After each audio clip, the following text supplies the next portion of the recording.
In the north, they thought they knew all there was to know of war. Until the War of the Rift. While the southern king hid, warm in his keep, the Darkwings cut their bloody trail from frozen north to winter's edge. Alone, the warden and his small garrison turned their whiskers to the icy wind. At the end of hope, in a last barrage, they wiped Batkind from the land and memory. With no sign of the Darkwings' return, in time, few believed them little more than a fairy's tale. But at Mount Cauldron, time had been all they needed. An old enemy claws free of their icy tomb and hungers for vengeance. But not all is lost. King Rattus brings north a cause for hope. A bastard prince, placed in the paws of the Warden of the Wastes to raise as his own. A secret of blood never to be told. Now, fate calls for a hero in a murderous screech. And one young rat will answer.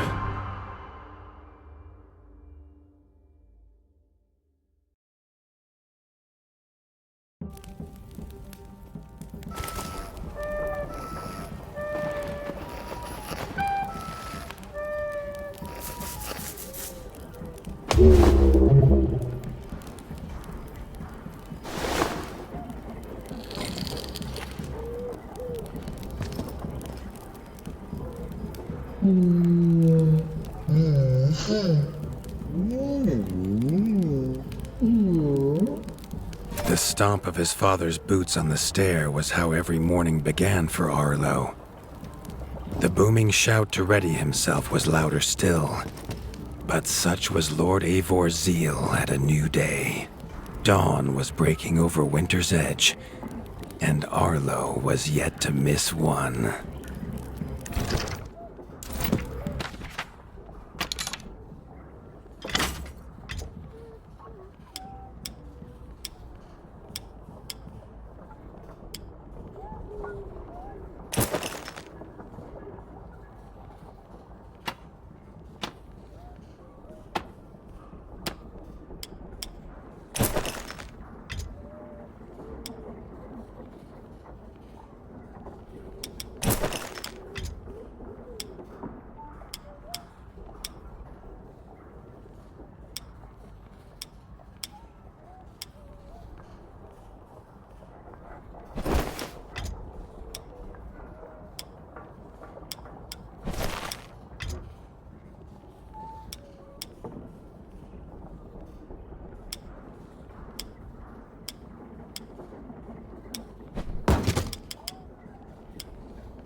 The castle echoed with the horns of the returning hunters, bringing their night's bounty.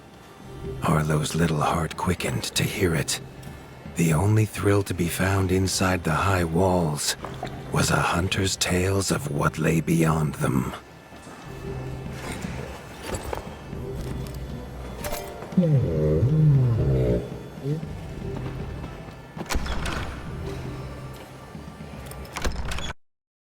Arlo tells himself it's a good life here in Winter's Edge. The bustling of contented rat folk, the crisp mountain air, and without the endless scourge of frogs the southerners suffer. Why should he want for more?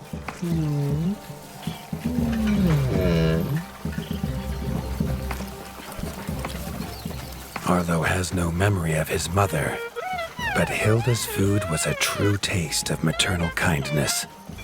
With the right ingredients, she would make meals nourishing to body and soul. Tiki's shop was perhaps Arlo's favorite, as the shopkeeper had wares from far and wide. But getting him to part with his curiosities was never easy.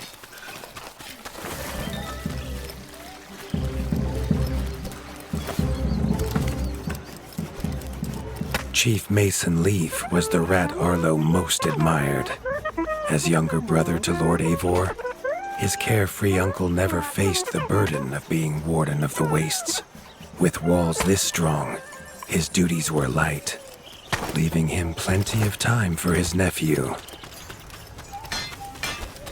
Krunk was a rat's rat, with no interests beyond his forge. If you have the parts, this Mastercraft's rat can make armor and weapons that would see off a sky scorcher bite, or so he claims. Arlo wondered how well they'd do against something that wasn't a myth.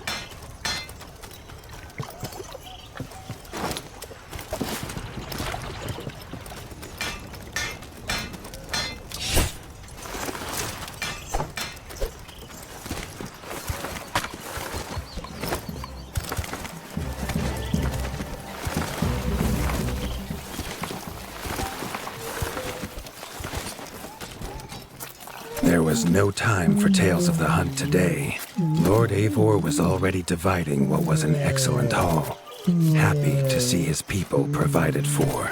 Arlo longed only to join the hunt, to see the ratdom or even the lands beyond. His father called it a fool's wish. Arlo's destiny was unshakable, much like the keep that would become his by birthright.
The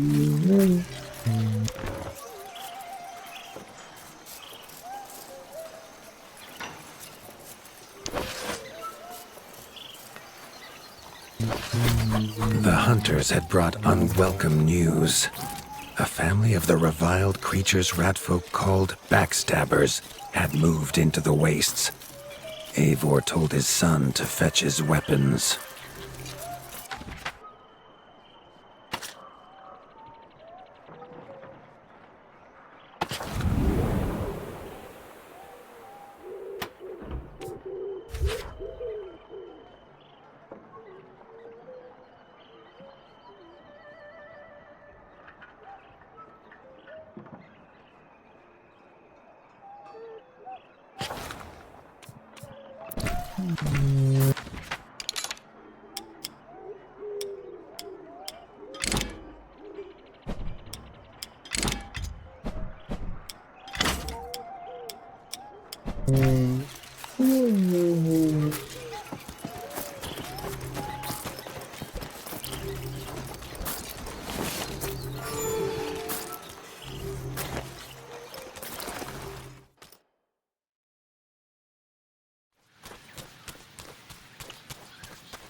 His father had no explanation for suddenly taking Arlo on a hunt. It even gave the hunters pause. Arlo had been taught to fight, and better than most. But rarely had he been tested. He was determined to prove himself. The rugged terrain of the outskirts could have taken all day to traverse, but Arlo's trusty grappling hook allowed him to swing between its many crevices.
Arlo liked the feel of a sharp axe cutting through the vines. The wilds were part of his home, and nothing in them would frighten him.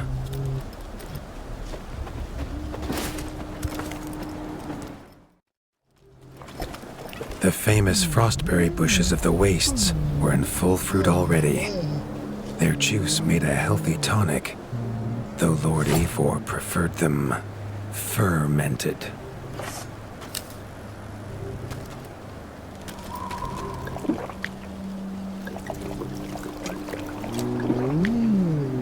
His father was a sturdy rat, built for strength, not speed. So Arlo found it curious that he challenged him to a race. The prospect of the hunt had filled Lord Eivor with a vigor that his son had not seen in years, or at least since breakfast.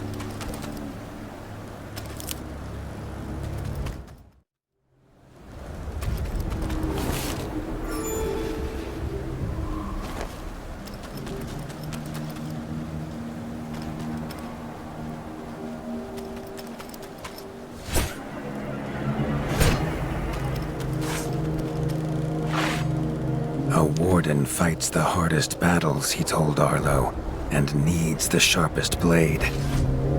With that, Eivor gifted Arlo his own sharpening whetstone.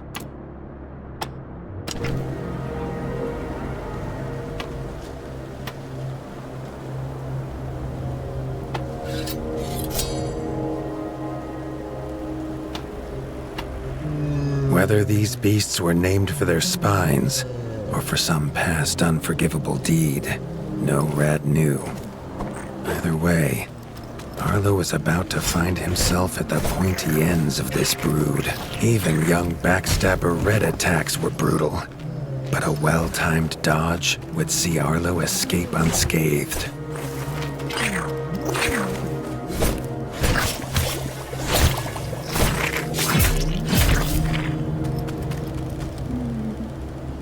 This backstabber lived up to its name with its deadly white attack, but Arlo's shield could block the deadly spikes.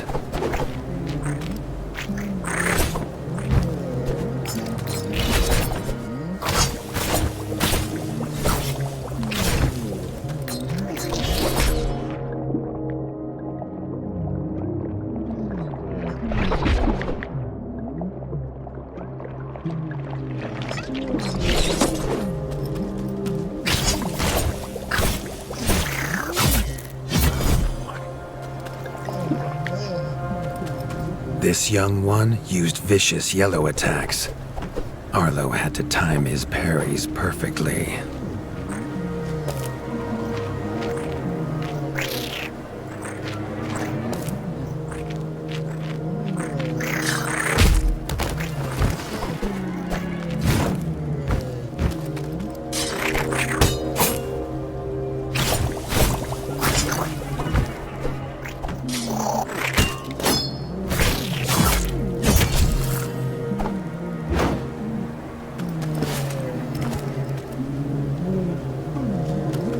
This mother had left her young to fight alone, but the same could not be said of Lord Eivor as he leapt to his son's side.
It was Lord Eivor's mighty blade that took her head, but the fight was won together.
It was Lord Eivor's mighty blade that took her head, but the fight was won together.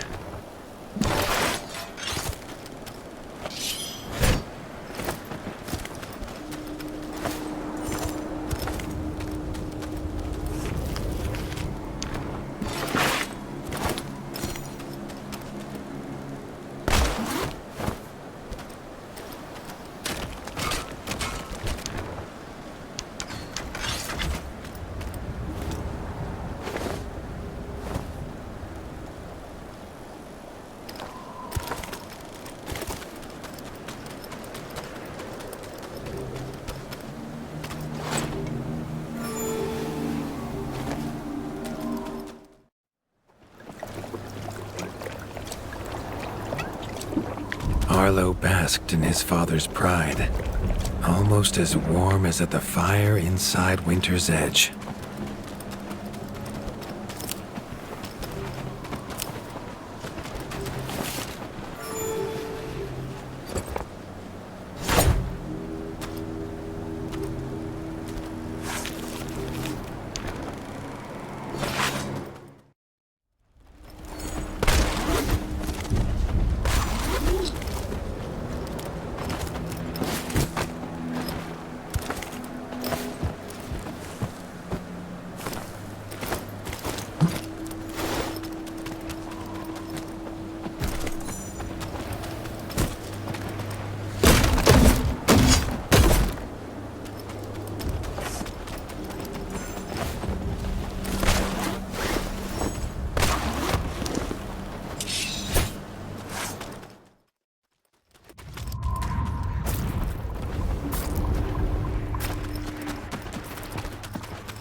Triumphant and keen to tell the tale of his son's victories, Lord Eivor set to a night of drinking with the elders.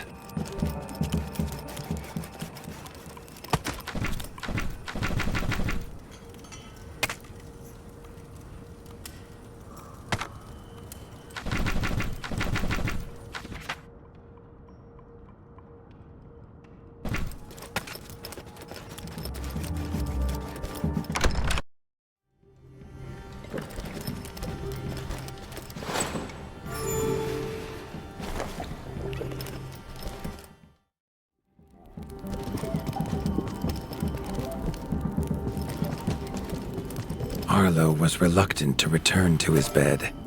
wondering how long he must wait to hunt again. The booming footsteps that woke him this time were nothing like those of his father.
Found his father. The warden stood alone, holding back a whole Dark Wing army, their cruel Count Kazakh leading them. His father charged, but the Dark Wing Count was as fast as he was strong. The Winter's crown tumbled to Arlo's feet, now without a head to rest on. There was no time to grieve his father, as from above the Count revealed his greatest weapon, a sky scorcher.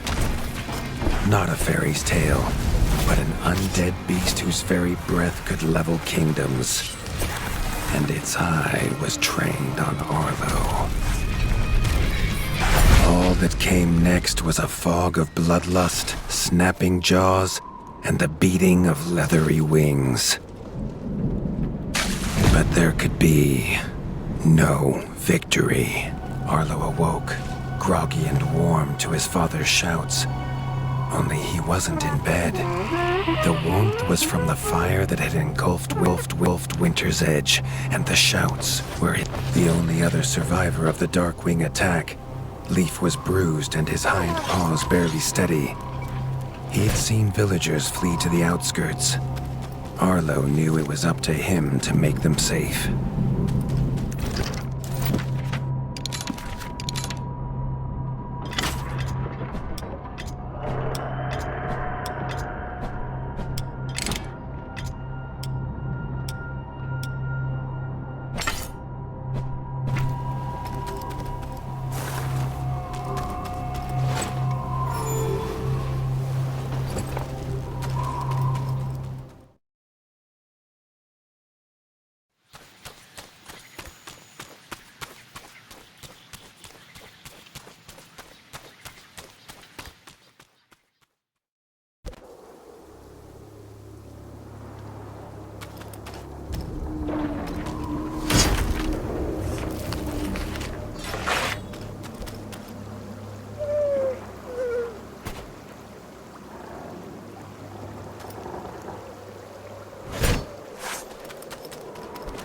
He'd know these anywhere. Krunk's smithy hammer and Hilda's chef's knife. Arlo wondered why they would leave them here.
With the attack at Winter's Edge, no hunters had come to check their traps.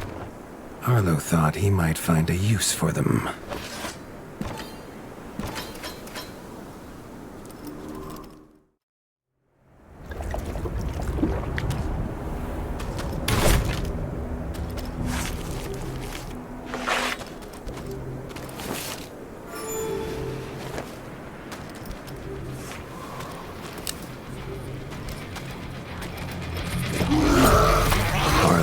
Found the reason his friends had fled. The taunting shrieks revealed that this was Baron Frostovic, son of the Darkwing who took his father, and therefore a perfect target for his revenge.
beaten, but seeing what had been inflicted on Hilda and Krunk, Arlo's need for vengeance was only growing.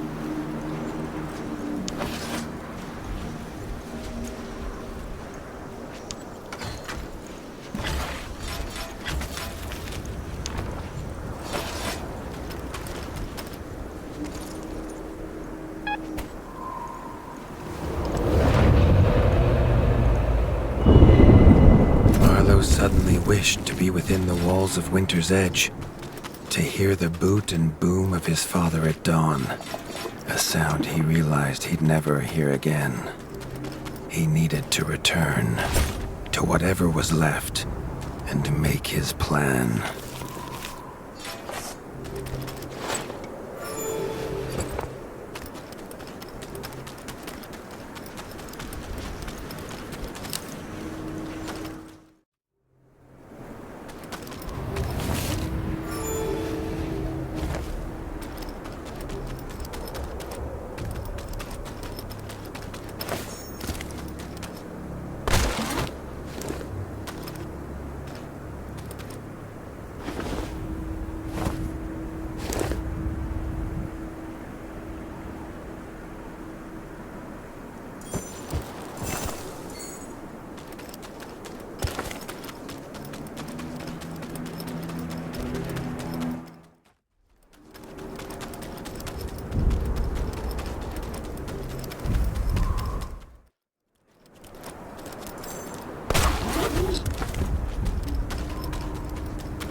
Spent from his journey, Arlo fell into his father's chair, the one thing still standing in the ashy ruin. It was his chair now, along with the title of Warden of the Wastes. Arlo's shoulders slumped at the weight of it, but only for a moment. The Dark Wings had nearly scorched the ratdom to ash before, and now it was for him to stop them. He was going to rebuild Winter's Edge, a beacon of hope from which to drive back the shadow.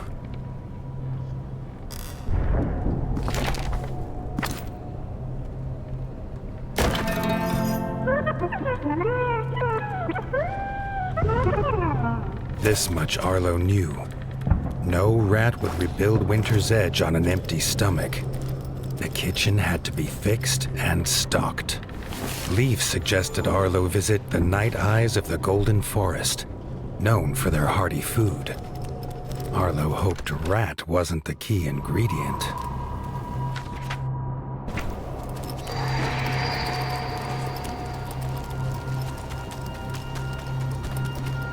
The smoke had attracted help in the unlikely form of a pirate. Captain Blacktail had seen many towns razed in his years, usually by his own paw, a fact he chose not to mention as he offered his services. The ship King Rattus's Revenge would take the young warden wherever he had need to go.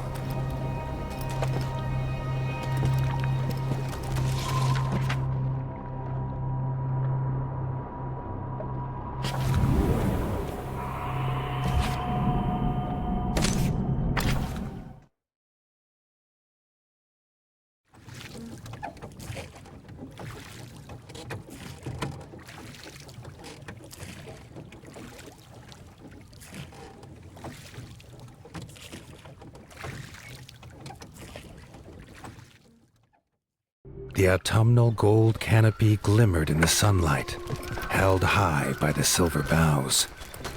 There was no denying the wonder of the golden forest.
The peace Arlo found beneath the leaves was not to last.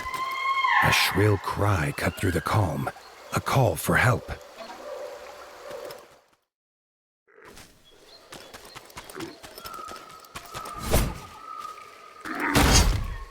The hoots came from inside the bug farm, along with a stench of pond scum and villainy. A frog trap.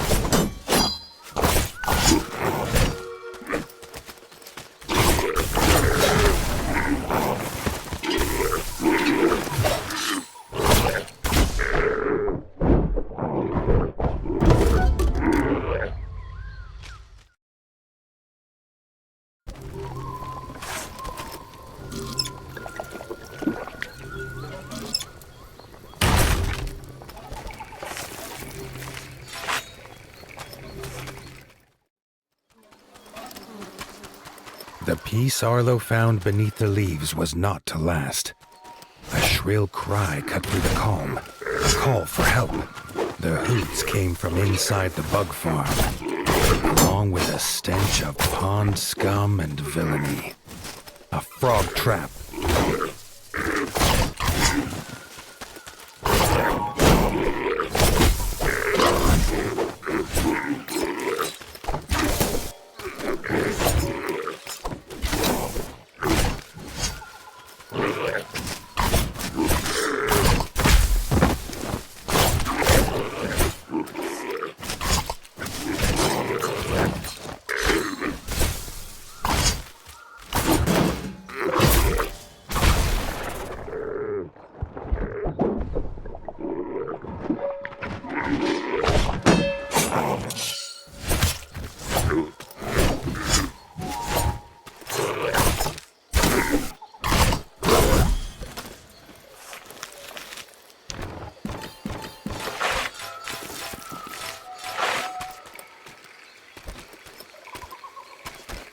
Grateful for her rescue, Erica the Ranger offered to guide Arlo to the hidden village of Nestminster.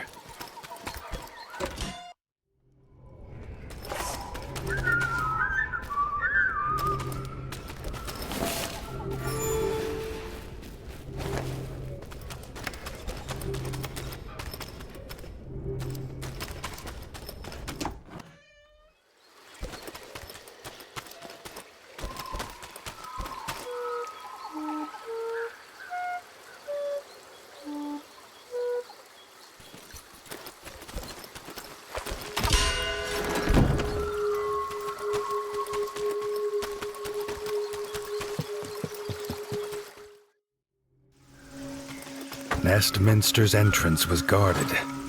Under their helmet, the eyes of the guards seemed to glow. Was he prey walking into a hunter's camp?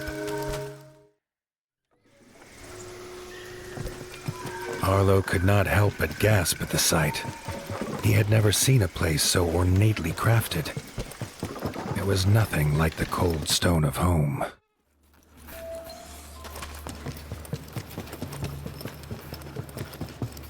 The Parliament was deep in session when Erica and Arlo entered. The Night-Eye elders listened, still as statues, to the pleading of a chef whose daughter Frey was missing. Erica threw herself forward, proclaiming she would rescue the chef's daughter and needed no help. Then she was gone, leaving Arlo to face the elders alone. The elders' staring eyes unnerved Arlo. But when they asked him to protect Erica, he did not refuse.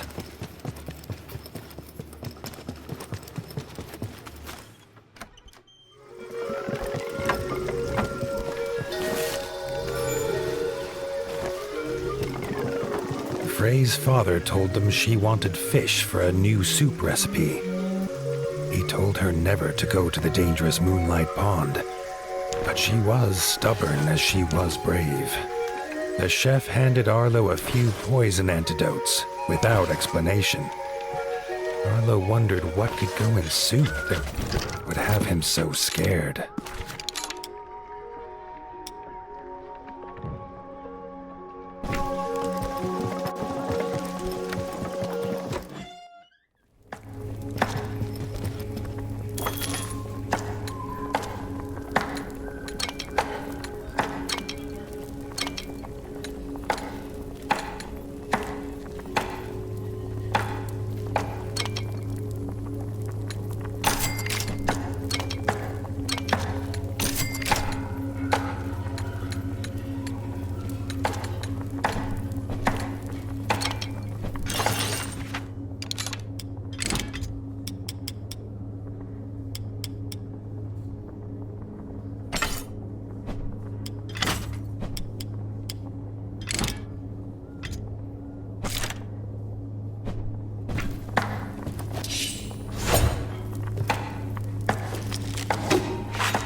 Erica said they must be as stealthy as the owls of old.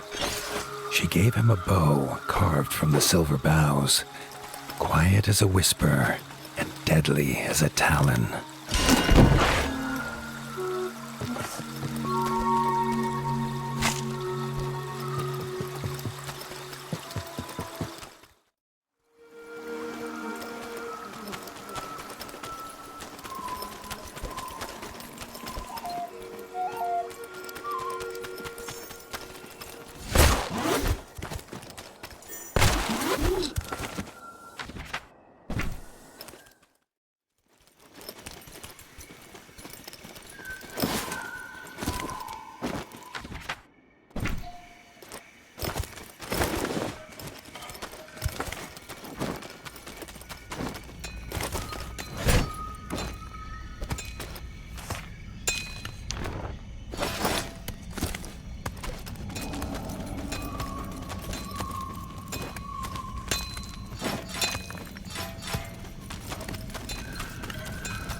A white feather. Erica knew it was Frey's. They were on the right path.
A frog scouting party squatted in the mushroom farm.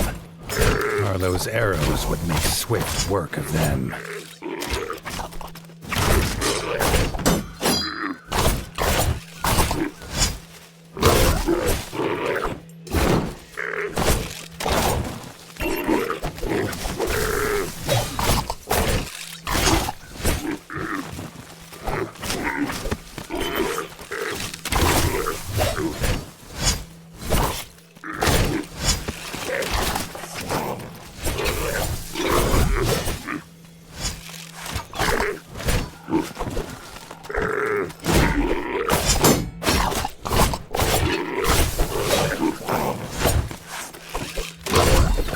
Emerged, shaken but grateful. Arlo had never met stripe snouts before. Badger brothers Marco and Lorenzo's keen eyes had seen Frey go by, headed for the pond.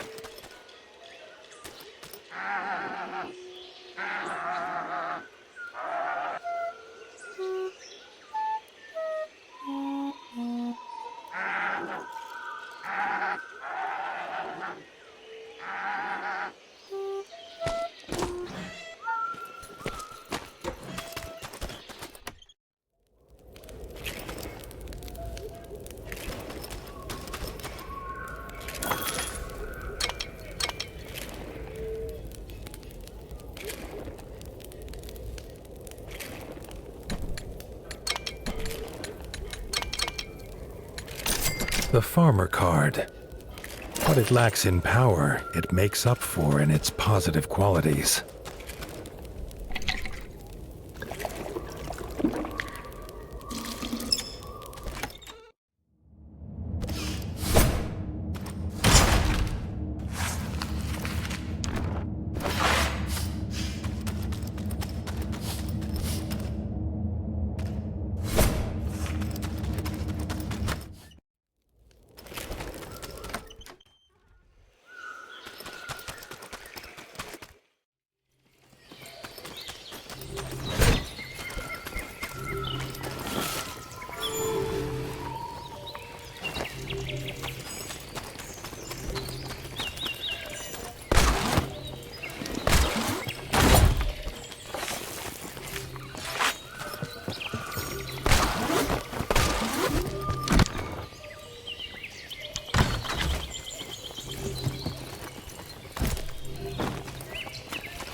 at Moonlight Pond, Frey was already preparing to leave. Her hunt, it seemed, was not done.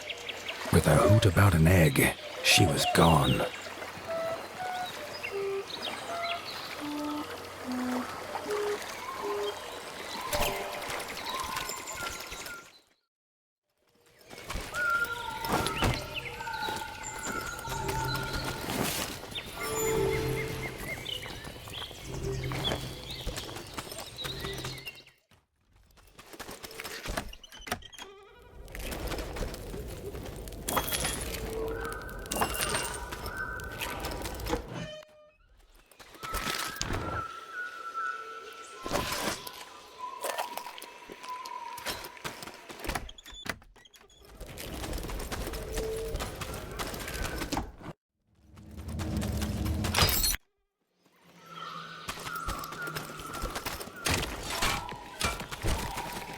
The sky flashed with a blinding light. Suddenly, towering before him stood an imposing figure, his flaming sword heating the air around Arlo.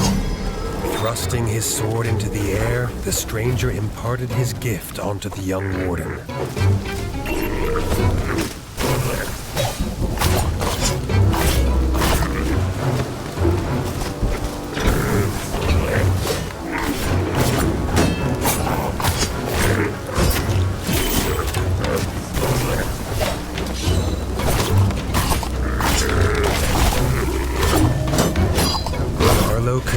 The stranger's gift pulsing through his body, filling him with a burning desire to avenge his father and rid the north of the Darkwing scum.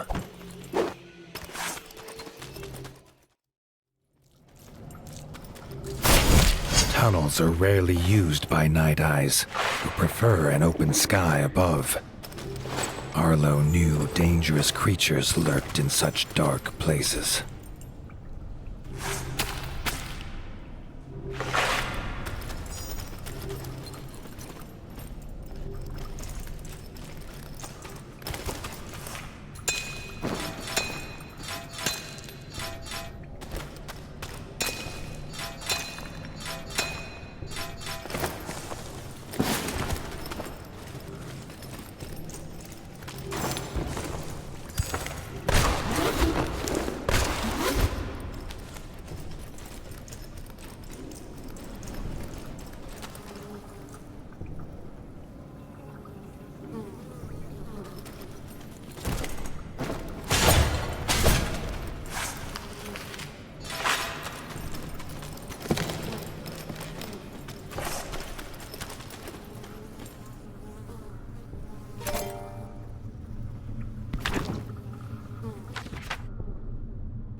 cat found a whole nest of eggs. She was uninterested in who the owner might be, but the mother slither scale was very interested in her.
Side by side, Erica and Arlo forced the slither scale from its lair. Erica would not leave Frey to travel alone. They would see him back at the Parliament.